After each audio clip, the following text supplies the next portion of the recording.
अच्छा, तो मैं क्या कह रहा था कि ये जब हम पहले वाली क्यूरी चलाते हैं तो इससे हमारे पास 3 वैल्यूज रिटर्न होती है। ठीक है, तो जब 3 वैल्यूज आती हैं तो वाई की क्यूरी के अंदर जब हमने यहाँ पे कंपैरिजन किया तो ये जो भी एक एम्प्लॉय की सैलरी आएगी वो तीनों के साथ कंपेयर होगी। ठीक है, इन तीनों के साथ कंपेयर होगी। तो जब वो तीनों के साथ कंपेयर होगी वन बाय वन, तो आप एक ये जो ऑपरेटर होता है ये एक वक्त में एक ही वैल्यू को कंपेयर करता है। तो उसके लिए फिर हम क्या करते हैं, हम यहाँ पे लिखते हैं ऑल एक्स। ठीक है, तो ये जो एक्स की क्यूरी थी ये जो हमने लिखा तो इसके बाहर हमने ऑल लगाना है। अगर हम ऑल नहीं लगाएंगे तो वो एरर दे देगा कि ये एक वैल्यू को मैं एक वक्त में 3 वैल्यूज के साथ कैसे कंपेयर करूं। ठीक है, क्लियर है इतना? Yes sir. तो इसलिए आपने जब भी जो कंपैरिजन होगा उसमें एक से ज्यादा वैल्यूज आएंगी तो आपने ऑल का कीवर्ड लगाना है। तो इसका मतलब हम ऊपर जाते हैं और ये जो था यहाँ पे, यहाँ पे आपने ऑल लिखा। ठीक है, उसके बाद इधर से भी मल्टीपल वैल्यूज आ रही हैं हमारे पास, इसने भी एक से ज्यादा वैल्यूज को देना है ना। ये सारे एम्प्लॉयज हैं, 15 ऐसे एम्प्लॉयज मिले उसको जिनकी सैलरी किंग, फॉर्ड और माइकल से ग्रेटर है। जब उनकी 15 से ग्रेटर है वैल्यू तो ये भी मल्टीपल चीजें दे रहा है। और यहाँ पे हम कंपेयर नहीं कर रहे between this and this one by one, तो हम इस वाई के बाहर भी क्या लगाएंगे, ऑल। ठीक है, तो इसका मतलब जहाँ पे हमने ऊपर ये बिटवीन और ये वाई वाली क्यूरी है ये स्टार्ट होती है यहाँ से, तो आप इसको भी क्या करेंगे, ऑल करेंगे। ठीक है, ये वाई वाली क्वेरी सैलरी ग्रेड के वेयर के बाद ये देखिए आपने ऑल लगाया तो इधर भी सैलरी ग्रेड के वेयर के बाद ऑल आ गया। क्लियर है? Yes sir. तो ये हमारा उसका सोल्यूशन है। मैंने इसको कॉपी करके इधर चेंज कर देता हूँ, पहले वाले से ये ज़्यादा है, ईजी है कि आपको समझ आ गया इसके अंदर। तो ये सेकंड हमारे पास था।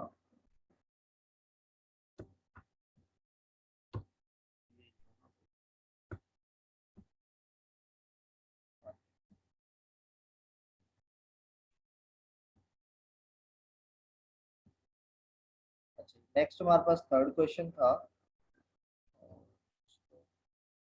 अब ये जो थर्ड क्वेश्चन है इस क्वेश्चन में थोड़ा सा एरर था। तो हम, लेकिन हमने जिस तरह का अब एरर के साथ है फिर भी हमने उसके साथ गुजारा कर। ठीक है, तो इसके अंदर पहले क्वेश्चन को अंडरस्टैंड करें। Show the name and job title of all employers whose name is containing Z, कि जिनके नाम में कैपिटल Z आता है, और at fifth place having S, और starting with F, ending with Y, or having 2 A's in it, and job title is greater than accounts। तो दो कंडीशंस हैं, एक है जॉब टाइटल और दूसरा है नाम के ऊपर। फिर नाम के अंदर मल्टीपल कंडीशन है। ठीक है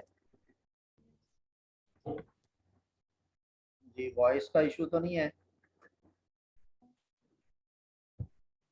नो सर, क्लियर है आवाज। ठीक है। अच्छा, तो इसमें हमें उसने दो कंडीशंस दी हैं, मैं उसको उसी तरह से ब्रेक करूंगा कि हमने क्या क्या सिलेक्ट करना है। Select name and job. ठीक है, इसमें नेम दिया है या ई नेम दिया है हमें, ई नेम। ठीक है, एक हमने ये ई नेम को देखना है और दूसरा हमने उसका जॉब टाइटल यानी जॉब को देखना है। तो दो चीज़ें आपने सिलेक्ट करनी है, E name and job from E M, where, इसको हम तोड़ देते हैं थोड़ा सा, where E name is something. ठीक है, and job is greater than accounts. अब यहाँ पे जो है ना एरर ये था कि job is greater then, job title is greater then account, इसकी समझ नहीं आई। ऐसा कभी नहीं होता कि आप अल्फ़ाबेटिकली चीज़ों को कंपेयर करते हैं। ग्रेटर का मतलब क्या है कि अकाउंट्स से बड़ा ओहदा कौन सा है, इसका मतलब ग्रेटर का मतलब वही होता है ना जो उससे बड़ी वैल्यू होती है। अब बड़ी वैल्यू वो किस सेंस में कह रहा है कोई पता नहीं, क्योंकि जॉब टाइटल के अंदर अकाउंट्स से बड़ा टाइटल आपने एक टेबल के अंदर लिखा होता है जी, अच्छा जी ये पीएन है, ये जो है ये मैनेजर है, ये डेवलपर है, ये डिज़ाइनर है, ये जो है प्रिंसिपल है, ये हेड ऑफ डिपार्टमेंट है। लेकिन ये चीज़ें तो लिखी होती हैं, वहाँ पे ये नहीं लिखा होता जी ये बंदा सबसे बड़ा बॉस है, ये उससे छोटा बॉस है, ये उससे छोटा है, ये उससे छोटा है, ये इसके अंडर है, ये इसके अंडर है, ये इसके अंडर है। ऐसी चीज़ें मेंशन नहीं होती। ठीक है, तो उस सेंस में ये वाली लाइन कंफ्यूजिंग है। कंफ्यूजन है टोटली कि ये कैसे जॉब टाइटल को कंपेयर कर रहा है। तो इसलिए हमने सिंपल उसको लिख दिया जी जॉब जो है वो अकाउंट्स से ग्रेटर होगी तो वो उसको शो कर दो। ये यहाँ पे थोड़ा सा असल में हमारा ये जो पेपर होता है ये खुद से बनाते नहीं है, इन्होंने ऑनलाइन गूगल से इधर उधर से चीज़ें कॉपी पेस्ट करनी होती हैं। तो ये उसका अंदर देखते ही नहीं है कि कॉपी करते हुए हमसे कोई एरर तो नहीं हो गया, हमने कोई गलती तो नहीं कर दी, या ऐसे ही उसमें थोड़ा सा क्वेश्चन को बदल देते हैं तो उससे एरर बीच में क्वेश्चन में जनरेट हो जाता है। ये उस चीज़ के ऊपर सोचते भी नहीं है, तो उससे आपका लॉस होता है। स्टूडेंट्स तो कंफ्यूज हो जाते हैं, अब हम क्या करें, एग्जामिनर तो छुटा टुका, उसने काम पेपर जो जिसने बनाने वाला था उसने बना के दे दिया है।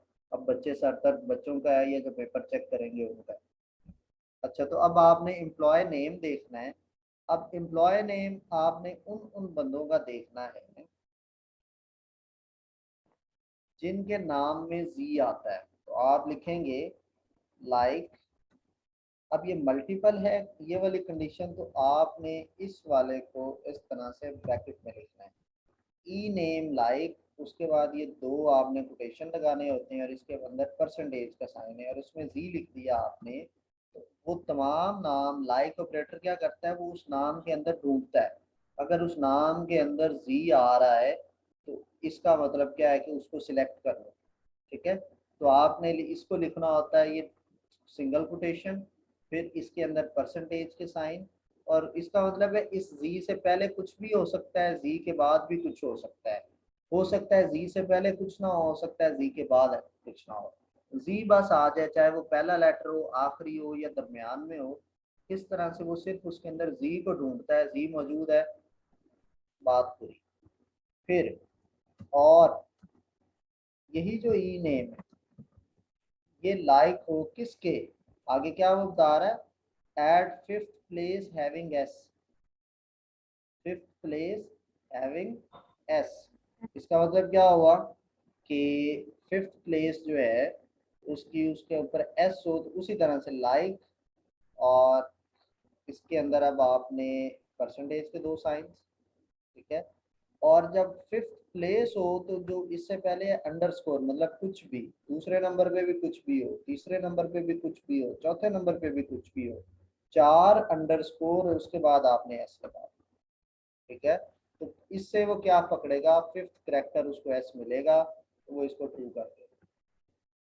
फिर आगे दोबारा और है इसी तरह से ई नेम जो है ये लाइक हो क्या कि स्टार्टिंग विद एफ, स्टार्ट किससे हो रहा हो, एफ के साथ, आपने उसको एफ, फिर उसी तरह से परसेंटेज का साइन, बस स्टार्ट में एफ हो उसके बाद कुछ भी है। ठीक है, इसी तरह से और ई नेम लाइक, नेक्स्ट क्या है, ending with Y, ending with Y, तो सिंपल है स्टार्ट में कुछ भी हो मतलब परसेंटेज, एंडिंग विद वाई। ठीक है, बस। फिर और एक और कंडीशन है having two A's in it, having two A's in it, तो जिस तरह से हैविंग जी था उसी तरह से हम इसको लिखेंगे, और ई नेम लाइक, और यहाँ पे आप क्या लिख देंगे उसी तरह से double a percentage, double a percentage और कोटेशन। ठीक है, तो इस तरह से हमारी ये मल्टीपल कंडीशन थी एंड दूसरी कंडीशन हमारी आगे बढ़। ठीक है, इसमें कोई कंफ्यूजन?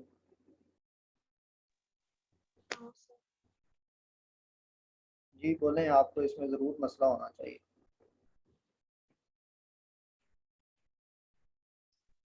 सर इधर हम ऑल नहीं लगाएंगे स्टार्टिंग में? नहीं, ये सिंगल वैल्यू, ये जो हमें वो दे रहा है ना, हम उसको किसी के और के साथ कंपेयर नहीं कर रहे ना। सर हमने एस परसेंटेज से पहले ब्लैंक क्यों लगाए हैं? उसका मतलब है कि चार पहले करैक्टर जो भी होंगे, अंडरस्कोर का मतलब है कुछ ना कुछ तो आएगा ना, इससे पहले चार वैल्यूज आएंगी, पांचवें नंबर पे एस है, क्योंकि ऊपर क्वेश्चन के अंदर है fifth character should be S. Okay. और कोई क्वेश्चन?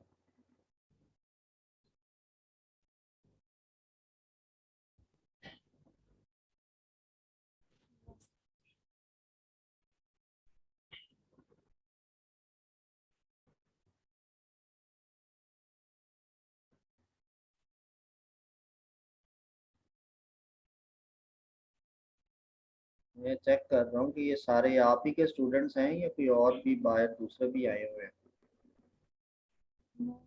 सिर्फ हमारी क्लास में।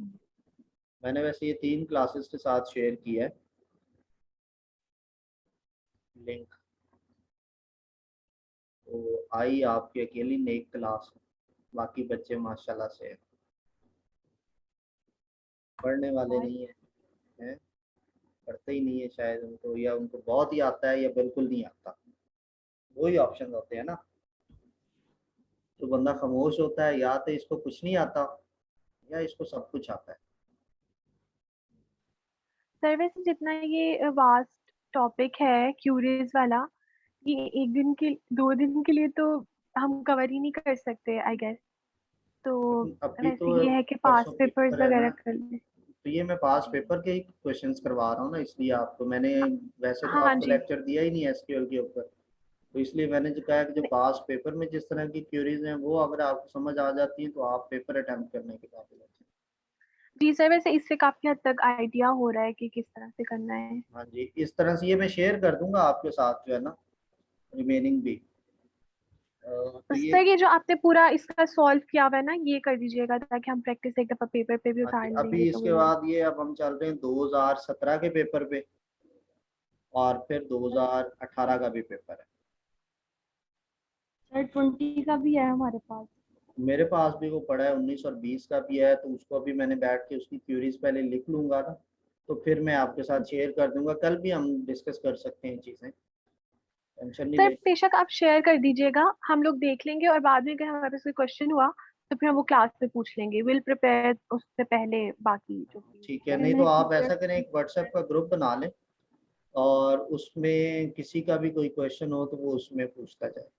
सर ये क्या हम लोग अपनी टीचर से नहीं पूछ लेते? इतना वियर्ड लग रहा है कि आप तो इवन हमें आपने पढ़ाई भी नहीं है डेटाबेस, जी, और हम आपसे इस तरह पूछ रहे हैं। मैं तो अपनी क्लास को भी कही थी कि इट्स सो वियर्ड कि हम अपनी टीचर से नहीं पूछ रहे और तो नहीं, सर से आप पूछ रहे अकेले हैं। नहीं है, मेरा माशाल्लाह जब से यूट्यूब चैनल चला है, अब तकरीबन 11-12 सिटीज़ के अंदर डिफरेंट बैचेस जो हैं, पूरा पूरा बैच है उनका, उनके व्हाट्सएप ग्रुप्स बने होते हैं और वो मेरे साथ कनेक्टेड होते हैं। तो उसके अंदर ये है कि मैं जब फ्री होता हूँ तो उस टाइम मैं उनको रिप्लाई कर देता हूँ, अगर मैं फ्री ना हूँ तो मैं रिप्लाई नहीं करता। तो आप नहीं इस सर चीज़ ये को ना ठीक है, सोचें। हम ग्रुप बना लेते हैं। हम ग्रुप बना लेते हैं, हम आपसे पूछ लिया करेंगे। लेकिन अगर कोई लेना चाहता है तो लेक्चर तो ले लीजिए अगर कोई हाँ, तो दूसरा। आप ना इसका ग्रुप, बल्कि मैं बना के ना, मेरे ऑलरेडी जो बने हुए हैं और भी हैं, तो ये उसी एक में और ऐड ग्रुप कर हो लेते जाएगा, उसमें देखना ही तो आपका सेपरेट मैं शेयर कर दूंगा ये आमना के साथ। हैं। यस सर, दैट वुड तो बी वेरी। ठीक है, तो वो आप सबके सर साथ क्या कर। आप हमें नॉर्मलाइजेशन करवा देंगे इसके बाद? अभी आप क्या चाहती हैं, मैं इसी को कंटिन्यू करूं कि नॉर्मलाइजेशन पे चला? नहीं नहीं सर, अभी से तो कंप्लीट करें ना पहले। ठीक है, सर ये अभी नॉर्मलाइजेशन करवाएं। नहीं फिर 2 कश्तियों पे सवार होंगे ना डाटा। सर पहले ये करवा दें फिर बाद में नॉर्मलाइजेशन देख लेंगे। चले, इसको अभी हम कंप्लीट कर लेते हैं, ये जो 17 और 18 की है। ठीक सर है, आप इनकी सॉल्यूशन हमें सेंड कर दें, आप थोड़ी सी हमें नॉर्मलाइजेशन पे भी ओवरव्यू दे दें, ठीक है, क्योंकि मैं ना मंडे को आपके पेपर। साथ ये दोनों चीजें कर देता हूँ। सर हमारे ग्रुप में भी करते ना। बेटा मैं अभी ना ऐसा करने लगा हूँ कि मैं इसका एक ग्रुप बना रहा हूँ और वो मैं अभी शेयर कर देता हूँ, तो आपको ये हमने ऐड कर देती हैं उसमें। हम ना लिंक सेंड कर देना ग्रुप में, सब खुद ही ज्वाइन कर देना। ठीक है, आगे आपका इसके बाद ओएस की भी अगर मैंने सोल्यूशन प्रिपेयर की है ना, तो वो भी मैं आपके साथ शेयर कर दूंगा। तो मैंने उस ग्रुप का मैंने ऑटोमेटा ग्रुप क्रिएट कर दिया और आमना को उसका एडमिन बना दिया, तो आपको ये ऐड कर देते हैं। ओएस से ज्यादा सर ऑटोमेटा थोड़ी डिफिकल्ट है हमारे लिए। चले उसका भी कुछ डिस्कस कर लेंगे। वो कब है पेपर? मेरे पास इसमें सर डेटशीट शेयर तो की वो थी मैंने। फ्राइडे को है। तो मंडे के बाद फिर आपका ऑफ है? Yes sir, 3 days। ठीक है, तो चले उसके अंदर ऑटोमेटा का भी कुछ डिस्कस कर लेंगे। उसका मैं कोशिश करूंगा कि 2018, 19 और 20 का जो पेपर है उसका सोल्यूशन मैं आप सबके साथ डिस्कस कर लूँ। आई थिंक उसका भी मेरे पास होना तो चाहिए। उसका कोड क्या है? 301 है सर आई गेस। उसका कोड है 301 301, IT। हाँ जी, ये 2013 का है पास।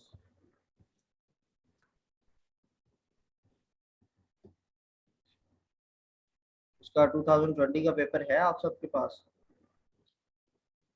Sir I think. हुआ तो वो मुझे फॉरवर्ड कर दीजिएगा, मेरे पास ना 19 का उसका पड़ा है, उसका 20 का नहीं। Okay sir. अच्छा, नेक्स्ट हम चलते हैं, इसको फर्दर कंटिन्यू करते हैं 18 के ऊपर। तो 18 में है कि show employee name salary of those working in सर वो लाहौर। 13 वाला कंप्लीट हो गया। जी 13 वाले के मैंने 3 एक्सप्लेन किए हैं, 2 उसी तरह से सिंपल क्यूरीज हैं, तो वो मैं जब शेयर करूंगा तो आपको समझ आ जाएगा। चलो ठीक है सर। ठीक है, अब तो हम इधर से ही डायरेक्टली भी, अब मैं आपको इधर से बताता जाऊँ ना तो आपको ये चीज़ समझ आती जाएगी। ठीक है सर।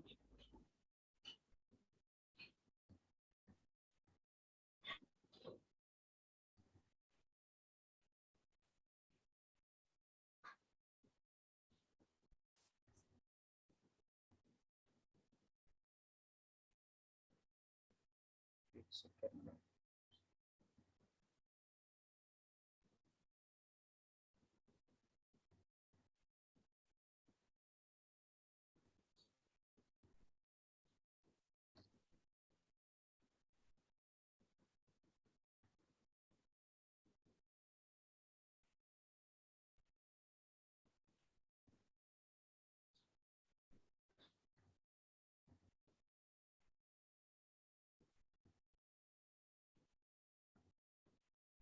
जी, क्या कह रहा है कि show employee name salary of those employee working in Lahore.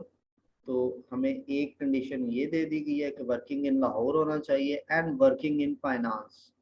अब ये दो अलग अलग चीज़ें हैं, ठीक है। उसकी लोकेशन लाहौर होनी चाहिए, डिपार्टमेंट फाइनेंस होना चाहिए, और उसकी जो सैलरी है वो less than average salary of all employees होनी चाहिए। 3 कंडीशन है हमारे पास। तो आपने सबसे पहले ऊपर लिख दिया जी, select employ name and salary from employees and department. हमने 2 टेबल्स को यहाँ पे यूज़ किया, रीज़न कि हमारे पास जो सिलेक्शन के कॉलम्स हैं, एक हमारे पास पहले टेबल में है और दूसरा दूसरे टेबल में है। फिर हमने इसकी कंडीशंस को भी देखना है, तो वो जो कंडीशन में 3 वैल्यूज़ हैं, जो फाइनेंस है ये डिपार्टमेंट से रिलेटेड है, डिपार्टमेंट का टेबल अलग है, और जो लाहौर है ये एम्प्लॉय के बारे में है, तो उसकी वो चीज़ें अलग टेबल में है, ठीक है। और एम्प्लॉय का नेम जो है ये अलग टेबल में है। तो हमने 2 टेबल्स को यहाँ पे लिया, where departments is equal to location Lahore है, एंड डिपार्टमेंट के अंदर जो नेम है उसका डिपार्टमेंट नेम, यानी डिपार्टमेंट डॉट डिपार्टमेंट नेम, इसका मतलब क्या है कि डिपार्टमेंट के अंदर एक टेबल है, सॉरी कॉलम है। तो आप अगर टेबल के साथ उसका कॉलम शो करना होता है तो आप उसमें डॉट लगा के भी लिख सकते हैं, ठीक है। वो इज इक्वल टू फाइनेंस है, और उसकी जो सैलरी है, अब आगे इधर फिर ये देखें सब क्यूरी आ गई आपके पास, ठीक है। ये एक हमारे पास सब क्यूरी आ गई है इसके अंदर। यहाँ पे कि आपने एम्प्लॉय से आप सैलरी सेलेक्ट कर रहे हैं, ठीक है, और उसकी जो सैलरी है वो एवरेज सैलरी, एवीजी का अपना इसका फंक्शन होता है एसक्यूएल का। ये क्या करता है कि वो सैलरी जो भी सिलेक्ट करेगा एम्प्लॉय से उसकी एवरेज निकाल देगा आपको, ठीक है, उन सारों की, और ये सिंगल वैल्यू आएगी और वो उसको चेक करेगा कि वो जो सिंगल वैल्यू आ रही है, क्योंकि एवरेज है तो एवरेज तो सिंगल होती है, क्या वो सैलरी उससे लेस है कि नहीं, ठीक है, क्लियर है? Yes yes sir. या पहले की तरह इसको करें जैसे वो हम नोट पैड पे कर रहे थे? देखिए सर, नोटपैड पे कर लें। अगर आपको यहाँ पे क्लियर हो रहा है तो हम इसी तरह कर लेते हैं, वैसे मैं ऊपर ऊपर से बता देता हूँ। क्यूरीज का ये सोल्यूशन तो आपके पास फिर भी आ ही जाना है, और अगर ये समझ नहीं आ रही तो फिर मैं आपको नोटपैड पे सीक्वेंस में समझा दूँ।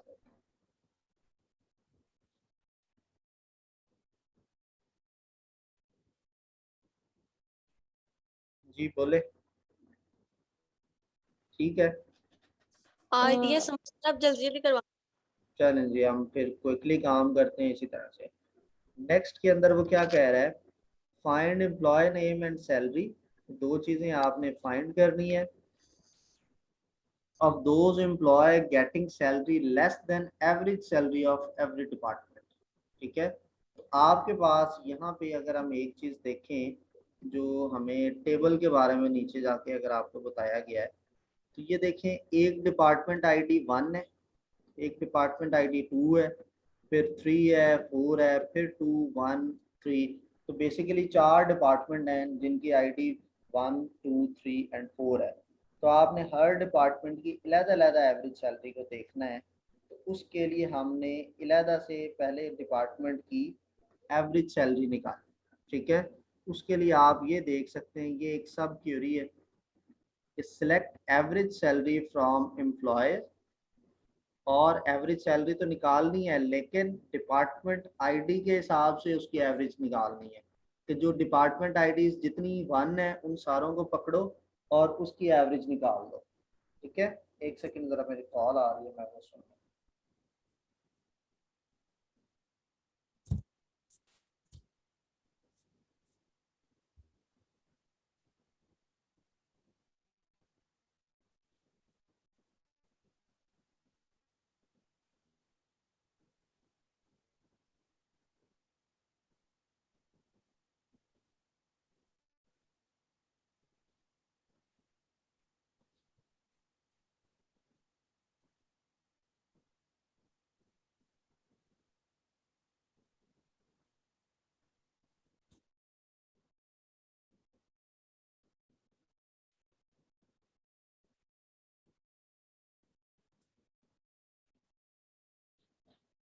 जी, तो हमने सबसे पहले क्या किया कि हमने उसकी यहाँ से हमने पकड़ा सैलरी एवरेज निकालनी है।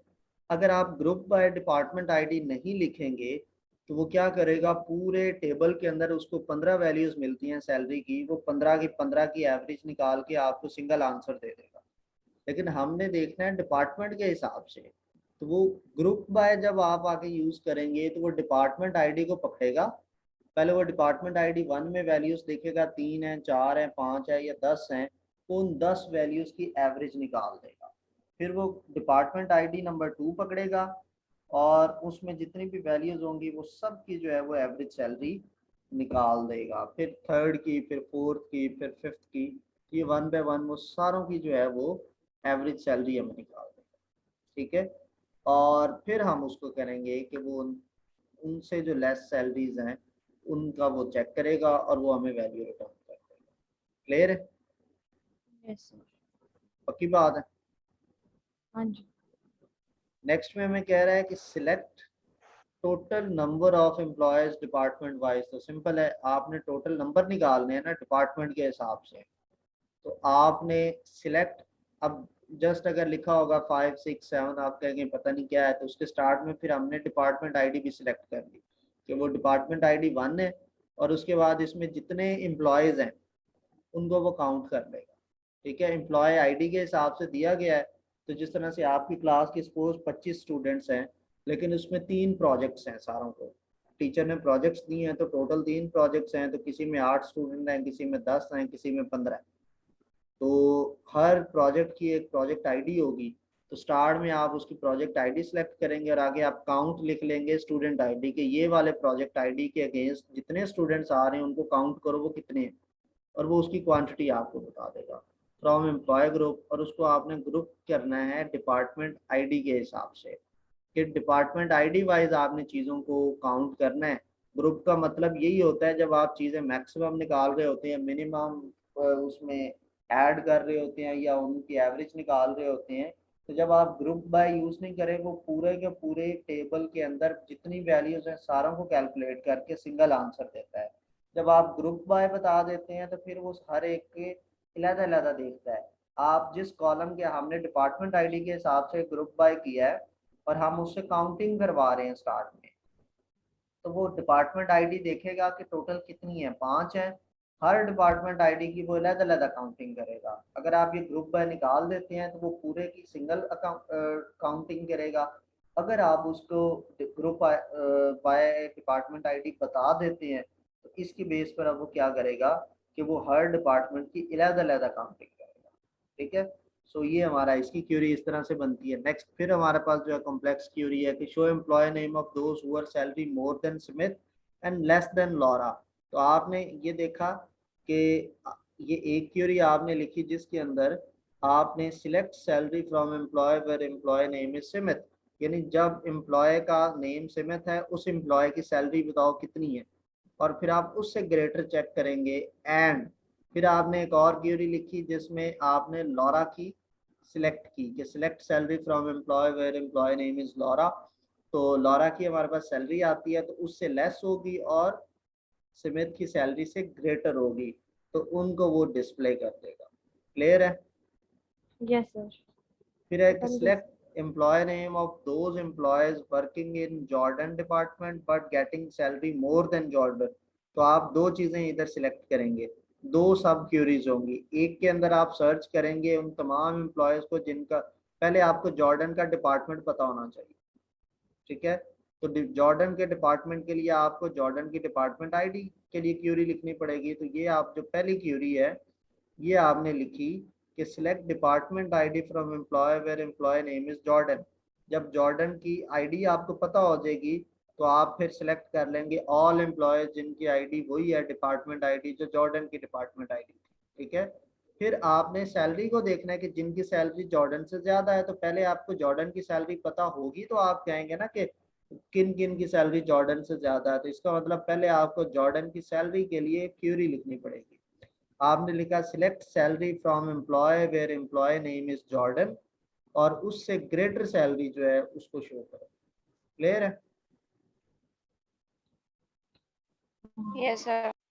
तो अब आप देख सकते हैं कि यहाँ पे भी हम उसी तरह से क्यूरीज लिख रहे हैं जैसी 2013 में थी। आप कह रहे थे ना कि वो आप 19-20 के पेपर पे जाएं, आप 13 पे बैठ गए हैं, तो ये 19-20 में भी ऐसी ही चीजें हैं। अभी मैं आपको 20 का पेपर जो आपने देखा भी होगा,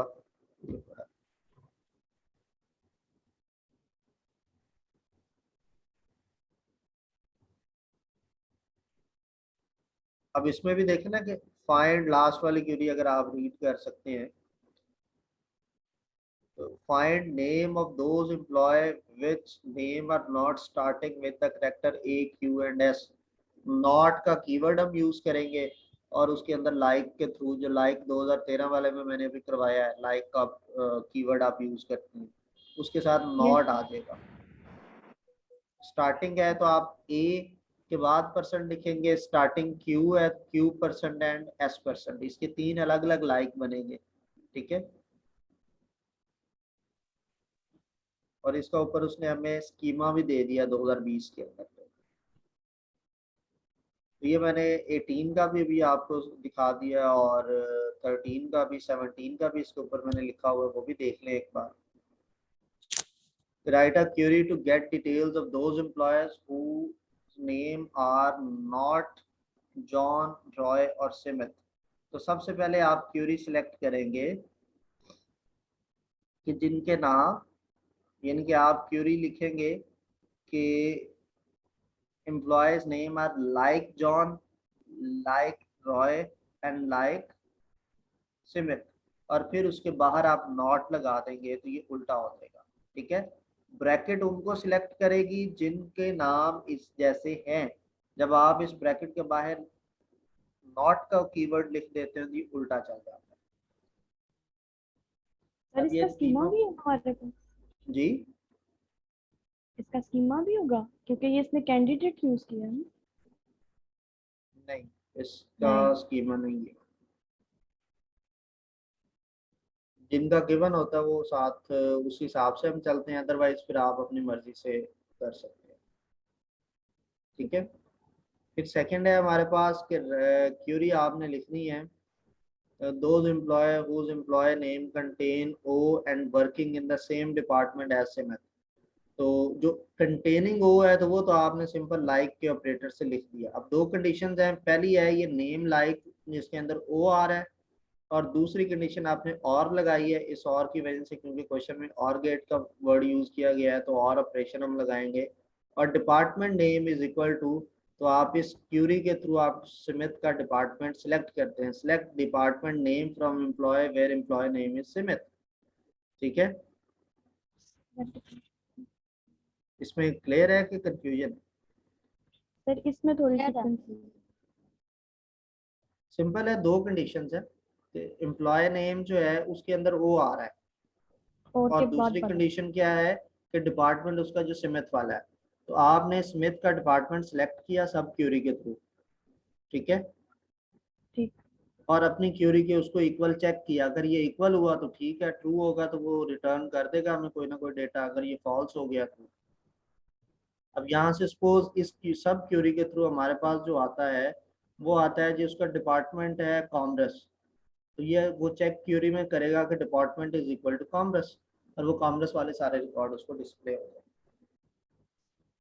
ओके। नेक्स्ट है सिंपल सा है, write a query to display employee ID of those employee whose salary is between 20,000 and 30,000 और maximum salary is greater than 35,000, ठीक है।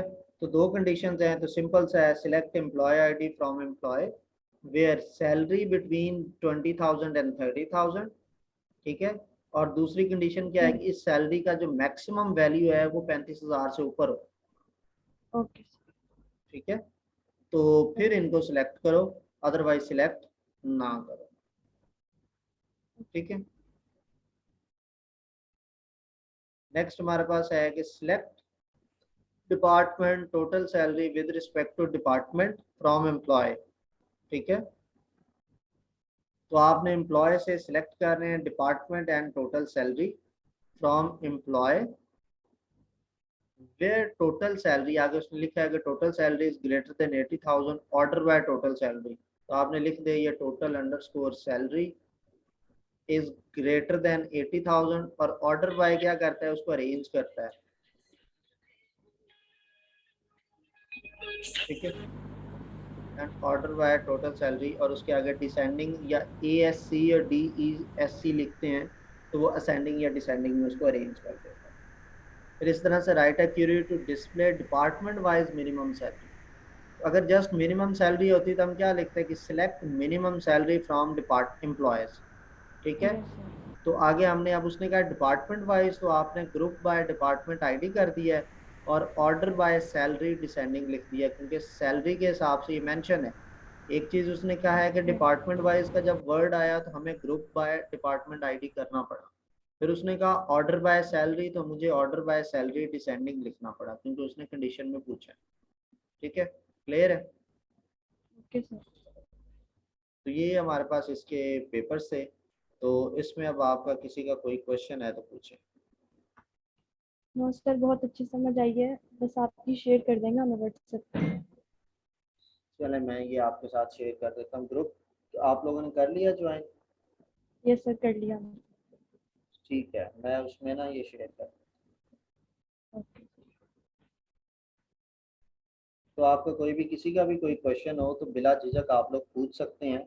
बस ये होता है कि समटाइम अगर मैं बिजी होता हूँ तो मैं रिप्लाई थोड़ा लेट करता हूँ, लेकिन ये नहीं है कि मैं नाराज़ हो जाऊँ या गुस्सा कर दूँ कि जी बच्चे इतने क्वेश्चन पे क्वेश्चन क्यों किए जा रहे हैं, पूछ क्यों रहे हैं।